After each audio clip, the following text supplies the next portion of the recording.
আগামী মাস থেকে শুরু হবে 100 দিনের কাজের প্রকল্প, ঘোষণা দিলীপ ঘোষের। এই প্রকল্পে এবার কাজ মিলবে 125 দিনের। অঞ্জলি সিল্ক এখন আমাদের দুটি শোরুম হাবড়া ও বনগাঁতে। চৈত্র সেল উপলক্ষে দুটি শোরুমেই কেনাকাটার উপর রয়েছে 5 to 50% ডিসকাউন্ট। ফোন 7044447885। রাজ্যে 100 দিনের কাজ প্রকল্পকে আরও গতিশীল ও স্বচ্ছভাবে পরিচালনার লক্ষ্যে গুরুত্বপূর্ণ ঘোষণা করলেন রাজ্যের পঞ্চায়েত মন্ত্রী দিলীপ ঘোষ। মঙ্গলবার জোয়ারগড়ি গ্রাম থেকে আনুষ্ঠানিকভাবে এই কর্মসূচির সূচনা করেন তিনি। অনুষ্ঠানে উপস্থিত থেকে নিজে হাতে মাটি কেটে কাজের উদ্বোধন করেন মন্ত্রী। সাংবাদিকদের সাথে কথা বলতে গিয়ে তিনি জানান, বর্তমানে 100 দিনের কাজ প্রকল্পকে আরও বিস্তৃত করার উদ্যোগ নেওয়া হয়েছে।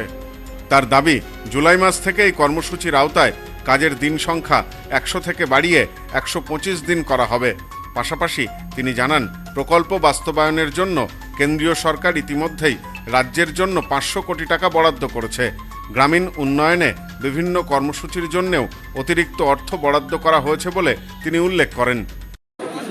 এই সমস্ত প্রকল্পে দুর্নীতি হয়েছে, তাই কেন্দ্র সরকারও পয়সা দেওয়া বন্ধ করেছিল। আবার পয়সা আসছে এবং 100 দিনে 125 দিনের কাজ হবে, যাতে গ্রামের মানুষ সুবিধা পান এবং নিয়মিত চলবে। সবকা সাথ, সবকা বিকাশ, সবকা প্রয়াস এবং সবকা হিসাব পুরো দেখতে পাচ্ছেন।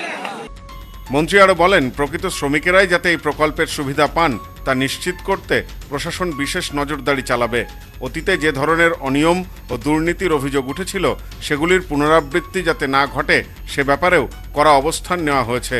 তার কথায় স্বচ্ছতা বজায় রেখেই প্রকল্প পরিচালনা করা হবে এবং কোনো ধরনের দুর্নীতি বরদাস্ত করা হবে না। এদিন এক জব কার্ড হোল্ডার বলেন, 4 বছর পর নতুন করে এই প্রকল্পের কাজ শুরু হওয়ায় আমরা খুশি। এতে আমাদের মতো গ্রামের গরিব মানুষেরা খুব উপকৃত হবেন। 4 বছর পর তো কাজ শুরু হচ্ছে। এ তো যেসব জব কার্ড হোল্ডাররা কাজ করতো তাদের তো খুব সুবিধাই হলো। চাষের অবস্থা তো খুবই খারাপ, জল না বেরোলে চাষের ধানের ক্ষতি হতো। তাই নতুন করে যে জব কার্ড চালু হলো, আশা করি চাষির পক্ষে খুব উপকার হলো, আর কাজটাও চালু হলো গরিব মানুষের উপকার। এদিন চিরনবেড়ার এলাকার গ্রাম থেকেই আনুষ্ঠানিকভাবে কর্মসূচির সূচনা হয়। অনুষ্ঠানে উপস্থিত ছিলেন অমিত সামন্ত সহ প্রশাসনের একাধিক আধিকারিক ও জনপ্রতিনিধি। সরকারের দাবি, এই প্রকল্পের মাধ্যমে গ্রামীণ এলাকার কর্মসংস্থান বৃদ্ধি এবং পরিকাঠামোগত উন্নয়নে নতুন গতি আসবে। Bureau report, news no man's land.